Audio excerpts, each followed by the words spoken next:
On va parler donc de Vettel qui prépare ses adieux à Ferrari, et Dieu seul sait qu'on a appris énormément de choses cette année sur ce duo Ferrari-Vettel.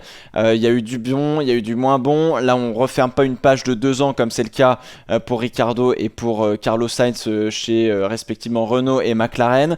Vettel qui referme un chapitre, un grand chapitre de sa carrière, un grand chapitre de la Formule 1 aussi. Quadruple champion du monde, arrivé chez Ferrari en 2016, parti fin 2020.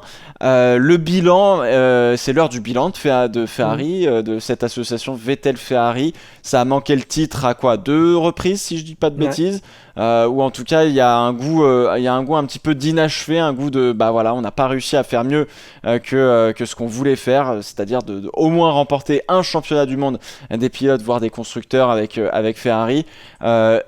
J'ai envie de dire, moi ce qui me rend le plus ouf, c'est que, et j'avais lu ça dans une interview, je sais plus qui disait ça, une déclaration qui disait Ferrari se dit toujours on verra pour l'année prochaine, on se tourne vers l'année prochaine. Et en fait, est-ce que c'est pas finalement un petit peu ce qui s'est passé chez Ferrari avec Vettel?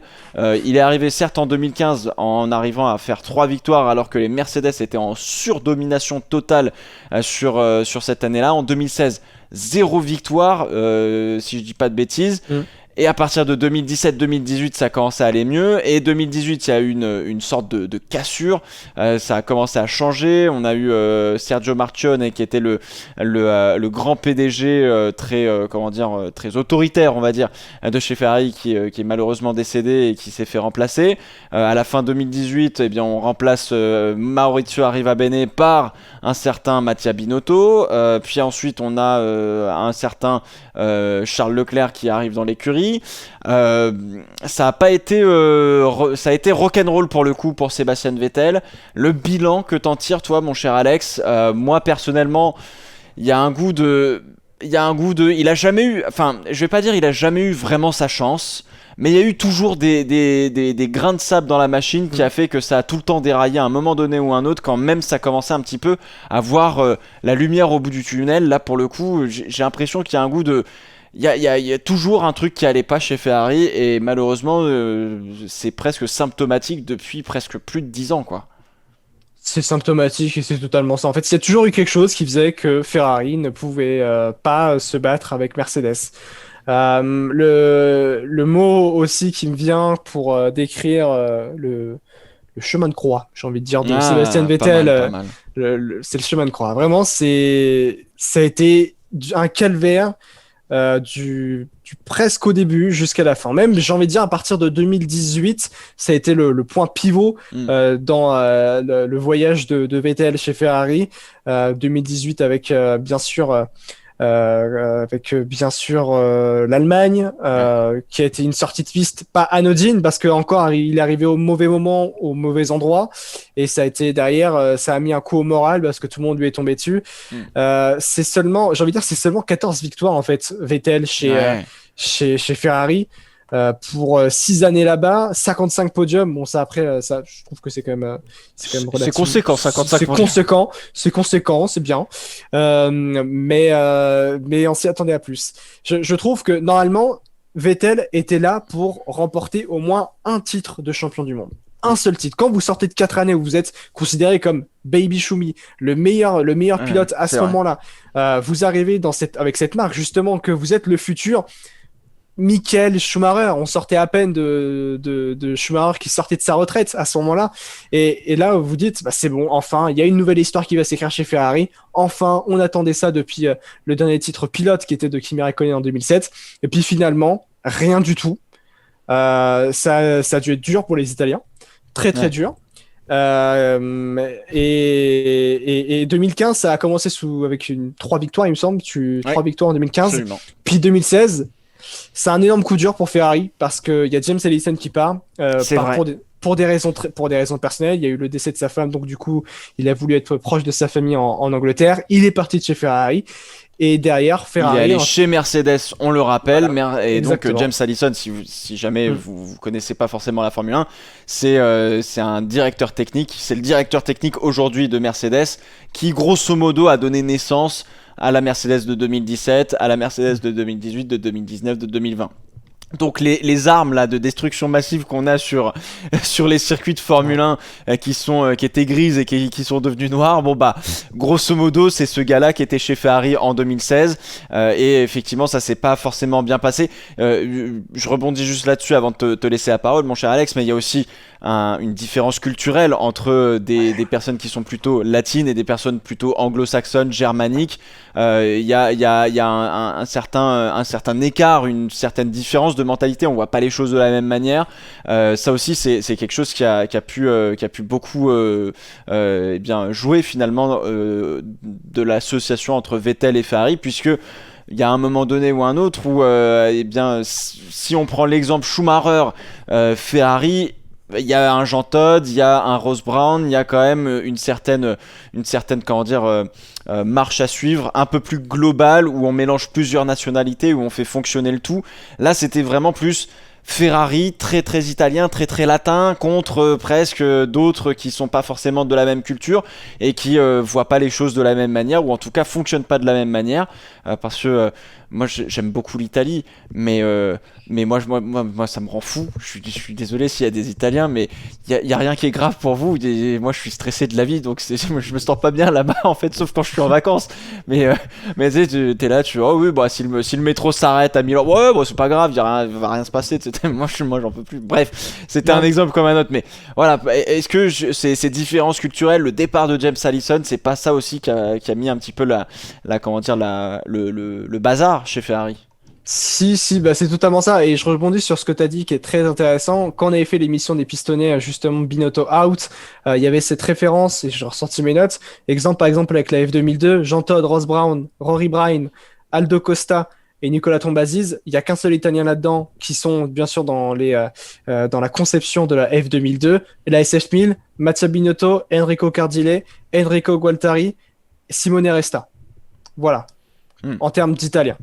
Donc, c'est vrai, c'est très vrai c'est très vrai ce que tu dis. Il y a un problème de peut-être la Formule 1 est un partage de connaissances et le partage de la connaissance justement, elle se fait justement en Angleterre où c'est le berceau de la Formule 1. J'ai envie de dire que Maranello est un peu j'ai envie de dire excentré à tout ça, donc c'est un peu plus compliqué de développer tout ça. Si James Allison était resté, l'histoire aurait été tout autre, et je le pense très sincèrement. Parce qu'on était parti sur de bonnes bases en 2015. Après une saison de 2014 assez catastrophique, en particulier à cause du moteur hybride qui était difficile à comprendre.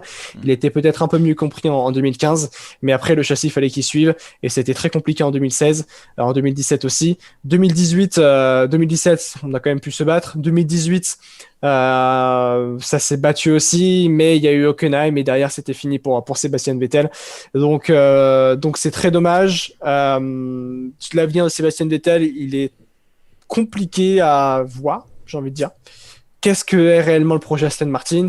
Comment il va s'y adapter? Encore une fois, vous passez de Red Bull, écurie quadruple championne du monde, à Ferrari, multiple champion du monde, à Aston Martin, quasiment, j'ai envie de dire, un nouveau-né. Un nouveau-né, exactement. On verra ce que ça donne, mais en tout cas, il a l'air d'être très, comment dire, très enthousiaste, ce Sébastien Vettel à la bord de ce nouveau challenge que représente Aston Martin. Alors, je lis un petit peu aussi vos commentaires, mesdames, messieurs. Il y a aussi une très bonne remarque. Je pense qu'il s'agit moins de pression médiatique que de collaboration avec des ingénieurs et compagnie. Il y a aussi forcément de se heurter à la pression médiatique, surtout en Italie, où Ferrari c'est une religion et où la presse est extrêmement virulente, on va dire, sur n'importe quel résultat. Vous pouvez passer de demi-dieu à zéro absolu du jour au lendemain si jamais vous faites des bêtises. Donc on verra évidemment ce que ça donne, mais voilà, encore une fois, Ferrari est vraiment à part, et probablement qu'aujourd'hui dans la F1 moderne, pour pouvoir performer, il faut, comme tu l'as très bien dit mon cher Alex, un partage de connaissances qui soit global et qui ne soit pas que d'un seul pays, parce que Voilà, on est à un tel niveau qu'il faut aller chercher partout dans le monde pour avoir les meilleurs des meilleurs des meilleurs. Et ça, c'est toujours quelque chose qui est un petit peu compliqué. Il faut aussi inculquer de la culture d'entreprise. Donc voilà, il y a énormément de choses à prendre en compte pour le fait que ça se soit pas forcément bien passé. Il a fait une déclaration, Sébastien Vettel, notamment sur Binotto, hier ou avant-hier, je sais plus, où il disait c'est pas mon meilleur pote, ça s'est pas super bien passé. Enfin voilà, j'ai pas d'affection particulière pour lui. Rien de plus. On sent, pour terminer là-dessus rapidement avant de passer sur un petit bilan de la F2, on sent quand même un Sébastien Vettel qui se lâche vraiment, un peu comme un Romain Grosjean ces derniers temps. On sent Sébastien Vettel qui a pas hésité à mettre les pieds dans le plat avec Ferrari en disant ouais non mais alors maintenant on va mettre les cartes sur la table et vous allez voir c'est quand même compliqué quoi. Il me semble que sur la fin de chez Red Bull, il commençait aussi à se lâcher et à balancer des choses sur Red Bull aussi. Hein. Donc c'est pas étonnant. Vettel il est comme ça. C'est dès qu'il quitte une écurie, surtout quand ça se termine pas bien là. Surtout quand ça se termine pas bien, il balance aussi. Hein. Red Bull c'était pareil, Ferrari c'est pareil. On le savait depuis le début depuis quand même un certain temps que ça se passait mal entre Mattia Binotto et lui. Je continue je persiste à penser que c'est pas anodin s'il fait son premier podium au moment en Turquie, au moment où Binotto n'est pas là. Parce que quand vous avez quelqu'un où c'est très compliqué en termes de relations, où c'est très compliqué de travailler avec lui, qui vous dit faudrait quand même qu'il se bouge parce que même si la voiture elle est pas faite pour lui, l'autre à côté ça marche très bien.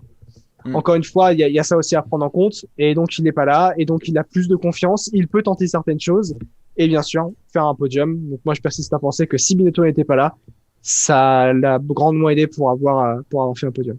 Bon, voilà les réflexions de monsieur Caldi. En tout cas, oui, la Dolce Vita. Moi, j'ai hâte d'y retourner en Italie quand tout ce coronavirus sera terminé, parce que c'est quand même un super beau pays et rempli d'histoire et de très belles choses. Bref, on va refermer la page tourisme évidemment de ce Fast Morning. Écoutez, merci à toutes et à tous d'avoir regardé ces Fast Morning, puisque ce sont les derniers. C'était le dernier de la saison, le dernier tout court. Je pense pas que je le referai l'année prochaine parce que ça demande quand même beaucoup d'engagement et vous avez été extrêmement nombreux à prendre part à ces Fast Morning. Merci mon cher Alex d'avoir été présent bon nombre de fois avec moi sur ces Fast Morning, ça fait plaisir. Vous avez la FP1 à 10h et puis on se retrouve comme d'habitude sur YouTube, Twitter, Insta, plus Insta en ce moment, parce que Twitter c'est fatigant, pour toujours parler de Formule 1. De quoi ? Insta c'est beaucoup mieux. Insta c'est beaucoup mieux. Pour parler de Formule 1 comme d'habitude, en tout cas merci beaucoup d'avoir été présent. C'était un pari de faire des Fast Morning avant le début de la saison et d'essayer de sortir un peu la tête de l'eau pendant cette période compliquée qui est la crise sanitaire. J'espère que ça vous a plu et puis on se retrouve bientôt pour de nouvelles vidéos et de nouveaux streams. Ciao ciao. Ciao.